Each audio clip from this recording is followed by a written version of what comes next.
Insomnio.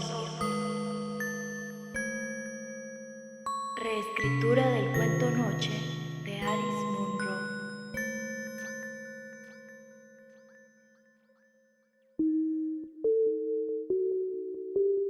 La enfermedad ha sido siempre parte de mi vida. He estado a merced de diferentes diagnósticos: apendicitis, tumor benigno, insomnio. Todos ellos bajo la sombra de algo maligno y cancerígeno que yace dentro de mí y que será el gran suceso determinante en mi vida.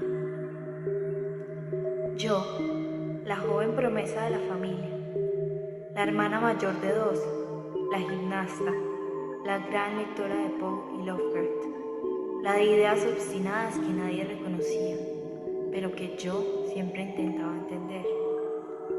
Las visitas al hospital eran constantes, la anestesia de aquella operación, el éter en mi cuerpo, los medicamentos corticosteroides que me mantenían aliviada y hacían volar mi imaginación.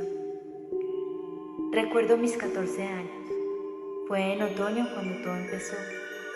El clima frío agudizaba la sensación de agobio y dolor en el cuerpo. Las hojas y flores de los árboles cubrían los alrededores de la finca. Ahí, en la zona rural de Vancouver, la paleta de colores se apoderaba de cada rincón, con amarillos, naranjas, ocres, rojos, verdes y violetas. Algunos cultivos propicios para la temporada, como las calabazas y las manzanas, asomaban, y cientos de aves empezaban a migrar. El cambio del clima y la noche acrecentaban el crepúsculo de mi humanidad. En una de esas noches sentí ruidos. Me percaté de que venían de la cama de abajo de la litera. Catherine, mi hermana, no podía conciliar el sueño. Me contó que desde que regresé del hospital se le dificultaba dormir. Tuve la idea de contarle una historia, como aquellas que me contaba mi padre. Bajé y me senté a su lado. Busqué en el cajón de la mesita la linterna que usábamos para alumbrar en los apagones, cuando por casualidad un pájaro cardenal se atoraba en el sistema de alumbrado. La encendí bajo mi rostro y comencé.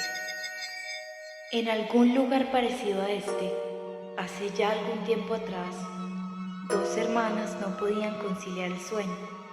Habían agotado las estrategias: contar ovejas, tomar leche o leerse cuentos de algún libro viejo. Estas hermanas dormían en literas, ya que su cuarto era muy reducido en espacio.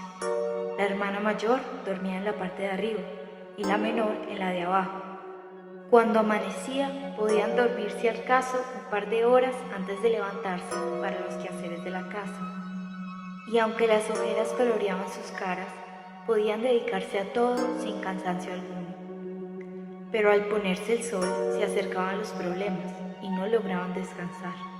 Terminaban viendo la una el techo de madera resquebrajada y la otra las tablas con leve comején de la cama de arriba. Al día siguiente, la hermana mayor leyó un libro que se había topado mientras limpiaba el ático. Mi intención real era atribuirles a las páginas de ese libro la milagrosa cura del insomnio y resultar alentadora para mi hermana. Pero algo se apoderó de mí, como lo hace una planta invasora al cubrir cada pequeña ranura, en este caso, de mi conciencia y mi ser. Entonces me dispuse a continuar. El libro era una suerte de recetario que contenía preparados curativos con hierbas. Entonces se dio a la tarea de reunir las hierbas de lo que parecía ser el fin del tormento de cada noche. Antes de acostarse, sirvió 2 tazas de aquella poción y las 2 bebieron. La hermana menor, al cabo de un rato, alcanzó la profundidad del sueño. La mayor demoró un rato más en quedarse dormida. Esta última despertó nuevamente horas después, cuando la oscuridad aún abrigaba al cielo. Su cabeza dolía y también sus oídos. Escuchaban timbres agudos que parecían formar palabras, parecían formar peticiones. La agobiaban, sentía cómo la sangre corría por su cabeza y el dolor amenazaba con hacerla gritar. Así que asintió a las voces y de un salto bajó de su cama, miró a su hermana dormida y las asfixió con la almohada. Y me di cuenta de que la ficción no era ficción y me encontré con las manos en la almohada, acabando con el último respiro de mi hermana. Mi hermana, la que de muchas formas estaba siempre en mi espacio, mis días y en especial mis noches. Mi hermana sucumbía a todos mis juegos hostiles y nada agradables. Estaba ahí, con expresión de horror, como si estuviese teniendo una pesadilla, inmóvil y fría. Me embargó un amargo dolor y las lágrimas me ahogaban. Entonces sentí el portazo, abrí los ojos, las manos de mi padre me acariciaban la cara y me pedía que me tranquilizara. Pude únicamente suspirar y luego llorar. Para que lograra tranquilizarme, me llevó a dar un paseo por la casa y se lo dije, le conté sobre mi sueño y sobre la maligna intención que sentía de asustar a mi hermano, del horrible sueño. Esperé una reacción áspera o una recriminación, pero él estaba tranquilo. Me dijo que esos pensamientos suele tenerlos todo el mundo y que no había de qué preocuparse, que muy seguramente era un efecto secundario del éter o alguno de los medicamentos que me aplicaban para los dolores. En aquella oportunidad fue mi padre quien indirectamente me salvó. Fue él quien normalizó mis instintos asesinos y quien lo tomó como si no significara gran cosa. Nunca entendí qué hacía despierto a esa hora. Realmente no importa. Desde ese momento pude dormir.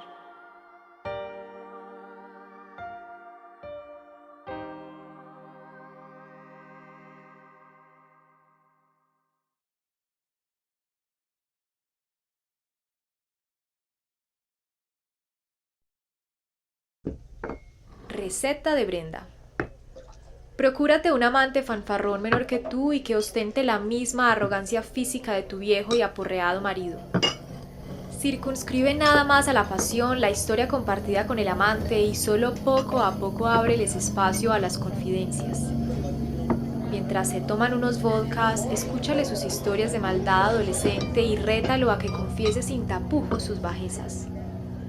Siente que puedes herirlo mientras te ofrece otro trago.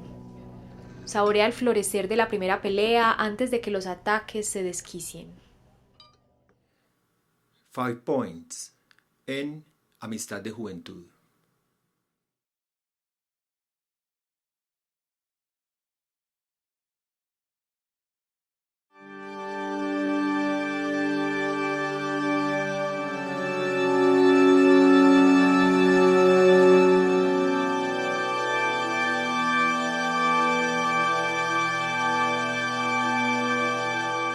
En la mañana, Mariel recogió el correo que se había acumulado en el transcurso de la semana y lo dejó encima de la mesa del comedor sin darle mucha importancia. El día transcurrió mientras ella realizaba las actividades mundanas que venían con el papel de ama de casa: limpiar la casa, atender a los niños, disfrutar la soledad. Al final de la tarde, Pierre volvió al trabajo como profesor en la universidad. Era este momento el que la pareja tomaba para ponerse al día y en ocasiones como aquella para revisar su correo. Mariel tomó su lugar en la mesa al frente de Pierre, como le correspondía. El murmullo de los niños se oía a lo lejos. Luego de un par de minutos, en medio de la rutina de revisión de cuentas y de cartas de familiares cercanos, se asomó de entre el montón un sobre con un nombre que la pareja no veía desde hacía un par de meses. Por alguna razón, la madre de Jonas insistía en mantener el contacto con Pierre y Mariel, tal vez como un reflejo de los instintos maternos que necesitaban un nuevo objeto de atención luego de la muerte de Jonas. Gracias a la amistad de sus padres, Pierre y Jonas se habían criado juntos en Vancouver Occidental, atravesando al mismo tiempo las molestas etapas que se atraviesan en el paso de la niñez a la adolescencia y luego se separaron para asistir a la universidad. Jonas a estudiar ingeniería y Pierre a clásicas. A pesar de la distancia que separaba los rumbos de su vida, los dos amigos lograron mantener el contacto hasta la muerte de Jonas. Un accidente, era de noche y estaba conduciendo su moto sobre la grava. Resultó saliéndose del camino. Cuando lo encontraron, ya estaba muerto. Eran heridas mortales, dijeron. Hasta ese día fueron tan cercanos como podían serlo las amistades adultas. Tal vez por esto fue sencillo para la madre encontrar en Pierre un nuevo receptor de su ansia maternal, ahora huérfana. Pierre abrió el sobre y sacó de él una carta acompañada de un recorte de periódico. Sin detenerse mucho en él, le pasó el recorte a Mariel para que se enterara del asunto del que trataba. El pequeño titular anunciaba: un médico muere en accidente de aviación. Y debajo la letra de la madre de Jonas. ¿Se acuerda del doctor que vino al funeral de Jonas?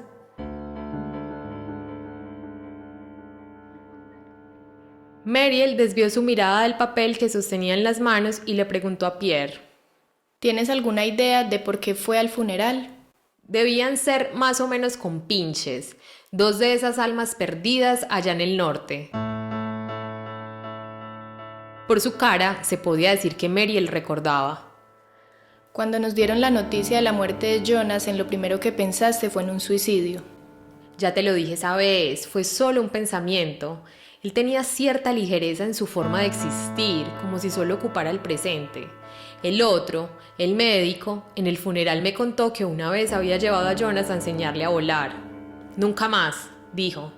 Tal vez eso me lleva a pensar que ambos compartían esa manera de ser. Mariel no responde al comentario de su esposo, solo mira atenta la foto un tanto borrosa del médico. Ciertamente no era una foto actual, tenía un aspecto más juvenil del que debió de tener al momento de la muerte. Pierre se remueve en su asiento. ¿A ti no te llevó a alguna parte? ¿A dónde fue? A Lynn Valley, a ver a mi tía Muriel. Lynn Valley, el ancianato donde vivía Muriel, mentora de su madre y luego la suya propia. De ella había heredado su nombre anticuado, que, al cumplir la edad adecuada, fue cambiado por Mariel. La vieja Muriel llevaba un buen tiempo viviendo en este lugar y el trayecto que Mariel debía realizar para llegar desde Vancouver Island, en donde estaba su casa, era demasiado largo como para visitarla frecuentemente. El funeral de Jonas en Vancouver facilitó la escapada para visitar a Muriel, una vez los servicios funerales y la reunión posterior se terminaran. Asimismo, en esa ocasión fue demasiado conveniente que el médico se ofreciera a llevar a Mariel hasta Lynn Valley, en el carro alquilado que había llevado hasta el funeral, ahorrándole el viaje en autobús. ¿Y de qué hablaron? Me resultó difícil hablar con él. Pensé que me iba a dejar en la puerta de la residencia, pero entró conmigo. No sé por qué lo hizo. En el trayecto hasta allá fue muy seco y formal.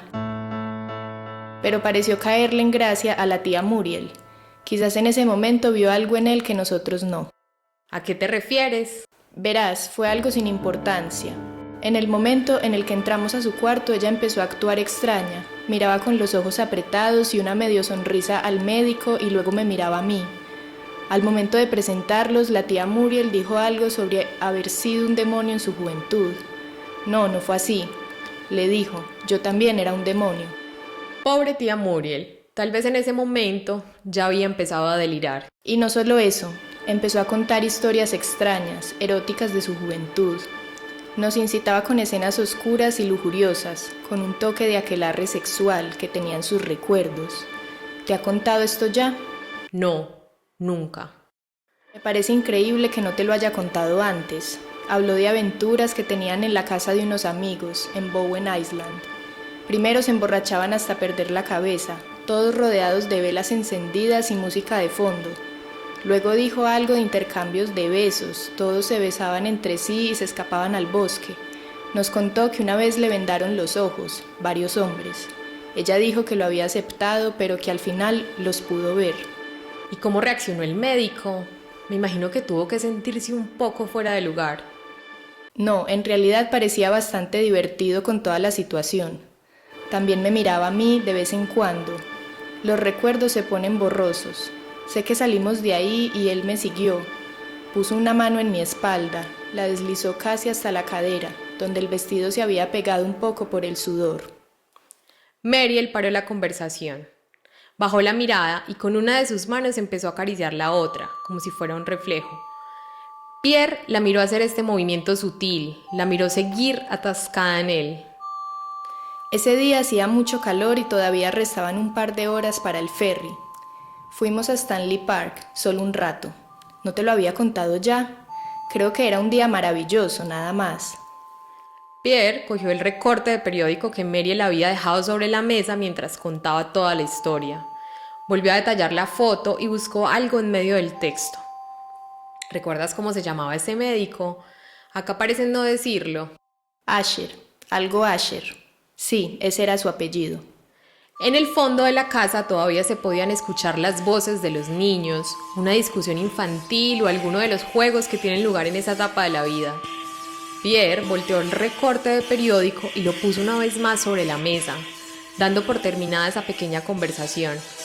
Tomó otro de los sobres que estaban apilados entre la correspondencia que todavía tenían que revisar, sin reparar mucho en qué hacía Mariel. En Stanley Park hacía un día maravilloso, realmente maravilloso. Luego del ambiente raro que tenían las historias de la tía Muriel, el día fue maravilloso. Fuimos hasta el punto panorámico, había tanta gente. Llegué a pensar que no conseguiríamos aparcamiento para descansar un rato y ver cómo se ponía el sol. Ya veo. Le dije que me llevara a otro sitio. Ahora fue Pierre quien permaneció en silencio, mirando a Mariel levantar la mirada hacia él y sosteniéndola solo por un instante. Luego volvió a bajar la mirada, esta vez a la mesa, y agarró ella misma otro de los sobres, abriéndolo y sacando su contenido. Luego me llevó en su auto alquilado hasta el muelle, justo a tiempo para tomar el último ferry del día. Ahí nos despedimos y fue la última vez que lo vi. Mira cómo pasa el tiempo y ya está muerto. En definitiva, solo nos quedan las historias, ¿no te parece? Somos personajes en las historias de otras personas. Mariel volvió a subir la mirada hasta su esposo un instante y le dirigió una sonrisa, antes de seguir revisando el contenido del sobre que tenía en sus manos. Pierre, entonces, entendió que el tema ya había terminado, por lo que retomó la revisión de la correspondencia. Esa noche no se discutió ningún otro tema.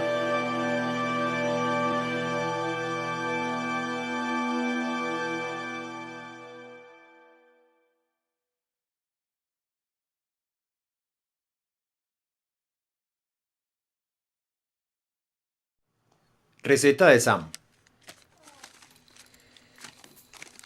Renuncia a la idea de ganarte la vida mediante números de malabarismo con tu primo y sigue más bien la carrera de banquero. En la transición entre lo uno y lo otro, emigra a la ciudad con él y su novia arrolladora y disfruta, en el trío, de la nueva mezcla de penuria y libertad. Tardarás en enterarte, pero esos días, sobre todo el primero, el del viaje, quedarán en la memoria como los de una única plenitud. Después de la jubilación, vuelve al pueblo del que te fuiste y busca a tu primo y a su novia, pues es probable que ellos hayan regresado. Si los encuentras largamente casados, a ella resignada, a él parapléjico, no te preguntes qué pasó, tampoco qué te pasó a ti, ni por qué vuelves.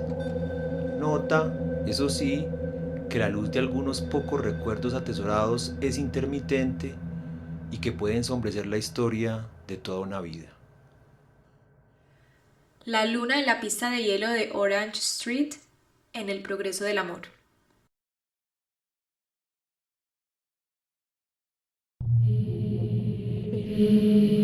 Vértigo. Reescritura de Vida querida de Alice Munro. John Franco. Ha pasado mucho tiempo desde que me sentaba en el pórtico de aquella casa de Vancouver y nunca la sensación de vértigo me dejó del todo mientras me adentraba en historias oscuras de personajes que se parecían a las personas. Vértigo.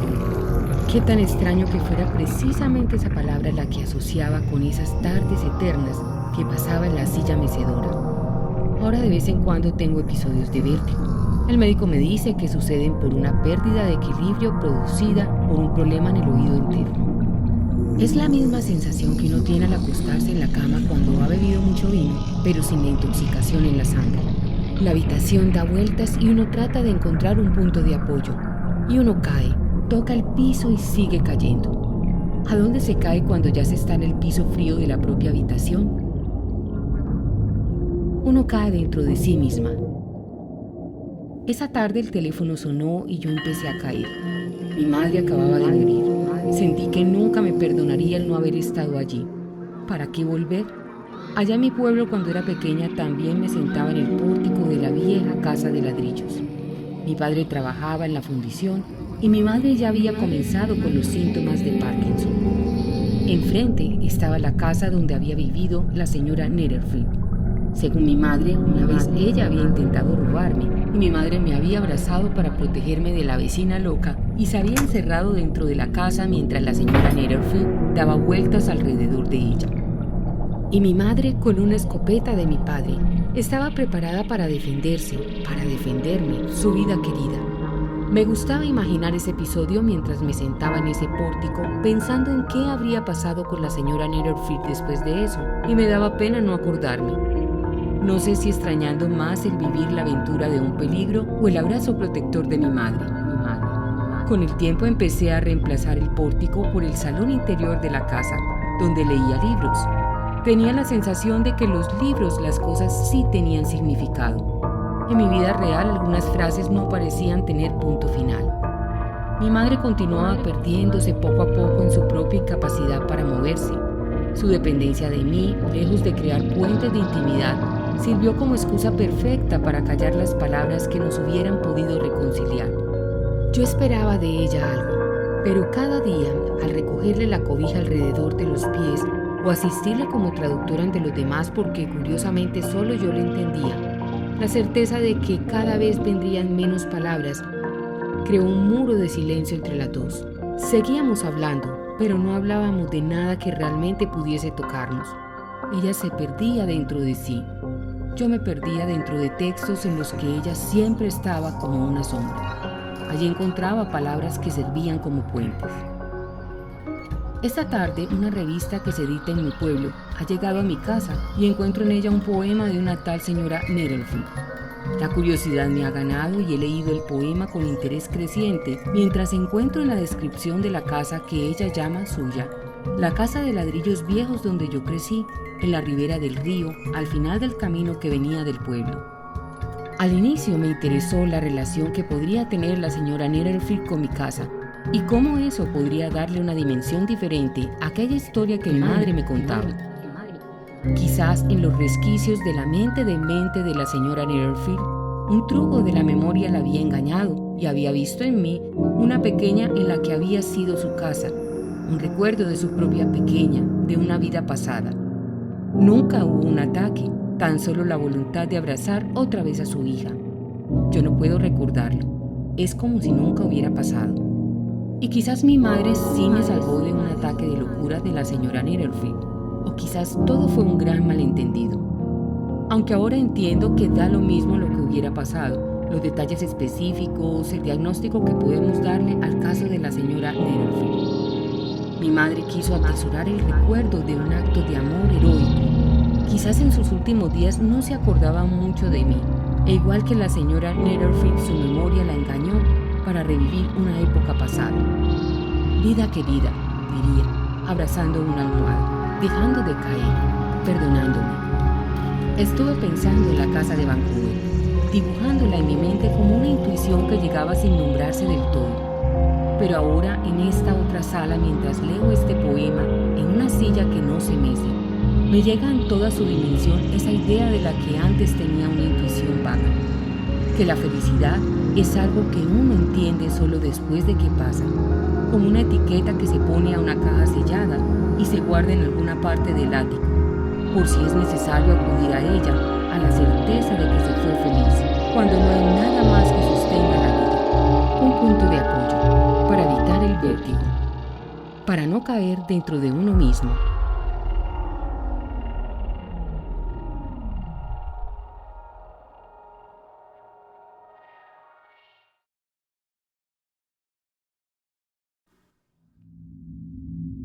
Receta de Dory.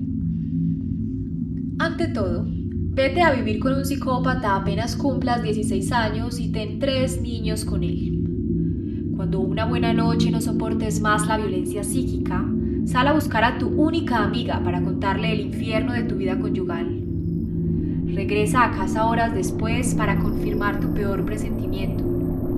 Cuando veas los cuerpos sin vida de los niños, aquí nadie nunca sabrá qué hacer. En todo caso, visita de vez en cuando al asesino en la prisión psiquiátrica. Lee las inclasificables cartas que te escribe y créele cuando afirme haber tenido contacto con los niños en otra dimensión. No hables de ello con la psicoterapeuta. Dado que llevarás 2 años de absoluto bloqueo, déjate bañar por esa nueva emoción de un contacto posible a través del homicida con los hijos asesinados. Emprende una nueva visita al lugar de reclusión, pero ojo, en el bus de ida, has de mirar atentamente por la ventana. Presenciarás algo que te redimirá de esa nueva locura. Dimensiones en Demasiada Felicidad. Pasión. Daniel Navarro.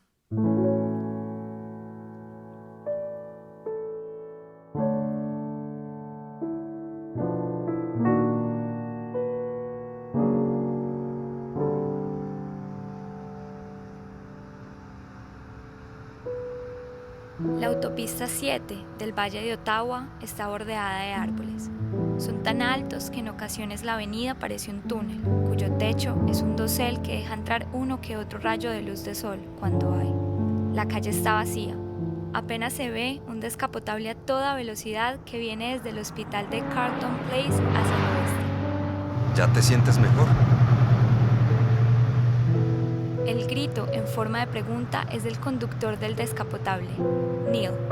Tiene que alzar la voz porque el viento es tan intenso que absorbe la conversación. La pregunta de Neil está dirigida a Grace, quien va sentada en el asiento contiguo y tiene el pie derecho vendado. Ella no está acostumbrada a viajar en un descapotable. El viento aleteando en la cara, palpitando en los oídos y enredándole el pelo. Un vuelo perfecto. Grace no quiere gritar, entonces asiente con la cabeza para responder la pregunta de Neil, el médico que hace un momento le había vendado el pie y le había puesto una inyección contra el tétano. Grace había estado jugando descalza en el parque de la casa de verano de la familia Travers y se había cortado el pie con una concha. La herida no era muy honda, pero era mejor poner la inyección para prevenir cualquier tipo de infección. Eso le había dicho el médico. Grace observa a Neil desde su asiento y recuerda el olor a licor que emanaba de él cuando se acercó a ella para examinar su pie en la cabaña de los Travers. El olor debía ser ahora más intenso. El túnel de los árboles que rodean la carretera empieza a desvanecerse y en los campos aledaños aparece un conjunto de construcciones variopintas. Casas de familia, talleres, lotes baldíos y una que otra fábrica. El auto desacelera cuando se acerca a una encrucijada que divide la vía. ¿Verdad que no queremos regresar todavía? Pregunta Neil, luego de beber un trago de whisky de una pequeña licorera que saca de la guantera.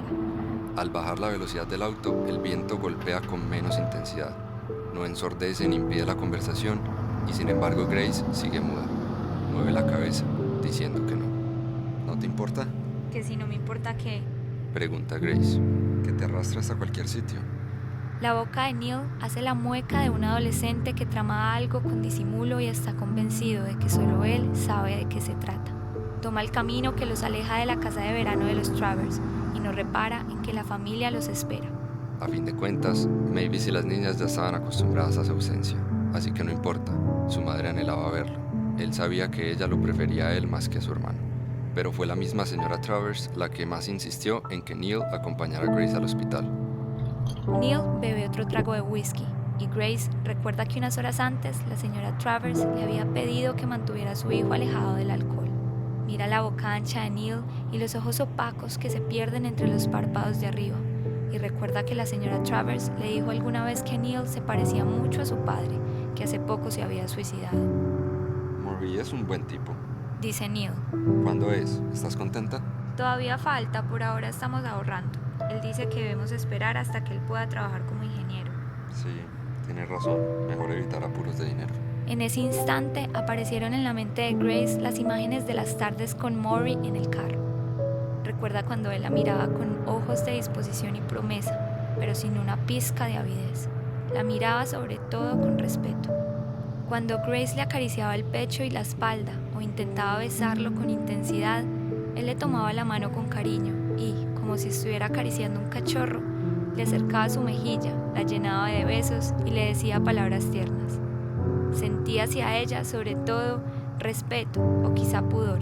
Sí, más bien pudor. ¿Es eso lo que hace que él sea un buen tipo? Grace se siente inquieta en su asiento y se ladea un poco hacia Neil. Estira el brazo hacia atrás, abraza la cabecera de la silla y lo busca con la mirada. Cuéntame, ¿dónde vives? ¿Qué haces? ¿En qué trabajas? Pide Neil. Me gustaría oírte hablar.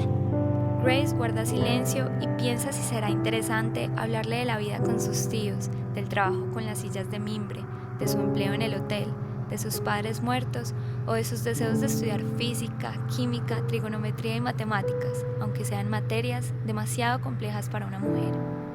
No tengo una vida muy interesante. Mi tío quiere que tome su lugar en el negocio con las sillas de mimbre. ¿Y si te gustaría hacerlo? No, creo que no. ¿Por qué será que a veces resultamos haciendo lo que no queremos hacer? Grace guarda silencio otra vez. Deja de abrazar el respaldo de la silla y apoya el codo en la ventana. ¿Qué te interesa entonces? Pregunta Neil. Pues me interesa saber qué vas a hacer conmigo ahora. Neil bebió otro trago de whisky. ¿Quieres? Le ofreció. No, mintió Grace. Empezaba a anochecer y la familia Travers debía de estar preocupada. Al principio porque algo podía haber sucedido en el carro, pero después por la cercanía prolongada de Neil y Grace. ¿Estaba Grace en peligro? Maury estaría sin duda ansioso. Conocía bien a su hermano. Él la había obligado a permanecer allí.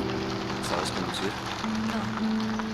¿Te gustaría aprender? Neil se refería a si quería aprender a conducir en ese instante. La calle estaba vacía y era un muy buen lugar. Grace tomó el asiento del conductor y Neil le explicó brevemente cómo poner los cambios y los pies, el freno, el acelerador, primera, segunda, tercera. Ahora, haz lo que te diga. El arranque del carro la asustó y sintió un deseo inmediato de parar y volver a su puesto. Calma, calma. Dijo Neil. Préndelo de nuevo. Grace prendió de nuevo el carro y arrancó. No pares, mantente en el camino. Procura estar siempre dentro de tu carril y todo estará bien. Eso. Al poco tiempo, Grace tenía pleno control sobre el volante y se sentía segura. Era como si dominara el carro. El viento le aleteaba en la cara y ella se deleitaba con el aire frío. La recta prolongada no le exigía mucha destreza, así que se dejó llevar por el acelerador y así anduvo un buen rato. ¿Me regalas un trago de whisky? Neil no respondió. Neil. Entonces Grace advirtió que Neil se había quedado dormido. La licorera ya estaba vacía. Estaba abierta y en el suelo, cerca de los pies de Neil. Neil. Neil seguía dormido. Neil, está oscuro, debemos regresar. Neil decía unas pocas palabras enredadas, como intentando despertarse, pero no era capaz. Neil, debes conducir, Neil. Neil. Hacía rato habían dejado la autopista 7 y Grace no sabía dónde estaban. Neil. Neil. Grace estaba asustada. Gritaba entre sollozos, pero de pronto empezó a reírse. Neil, estás borracho. ¿Cómo vamos a regresar? Parecía imposible despertarlo. A Grace no le quedaba más remedio que seguir adelante. Había que mantenerse en el camino, como él le había indicado. Ella no sabía qué dirección tomar. Las calles le eran desconocidas. Con Maury esto nunca me hubiera pasado. Dijo Grace en un sollozo y de pronto se dio cuenta de que se había olvidado de Maury y de los Travers, que estarían pensando sobre ella. Neil, despierta, Neil, ¿dónde estamos? El aire helado de la noche le golpeaba la cara y le hacía temblar. No sabía cómo manejar bien las luces y, si hubiera un carro atrás, le habría pitado para que las bajara. Pero no había nadie. Neil. Pronto apareció una señal, un milagro, que anunciaba el camino de regreso a Bailey's Falls, solo 14 kilómetros. Grace sintió un alivio que no conocía, y no era solo por haber encontrado el camino de regreso. Cuando llegó al parqueadero, vio que Neil estaba despierto, sin asombro por lo que ella había hecho. Sabía que serás capaz de seguir adelante sola. Gracias ¿Por qué? por la compañía. ¿Estás bien para conducir de regreso? ¿Qué vas a decir en la familia? No te preocupes por mí ni por ellos. Dijo Neil. Grace no estaba convencida de la lucidez de Neil ni de su capacidad para conducir en ese momento. Miró sus ojos perdidos en los párpados de arriba y le pareció que aún estaba medio dormido, medio borracho, y pensó en el padre de Neil. ¿Cuánto se parecía Neil a su padre? Grace no le dio vueltas ni le insistió que se quedara. No pensó más en Neil, menos en Maury y tampoco en la familia Travers. Se sentía ligera y aliviada. Solo quería entrar a su casa, estar a solas y reírse.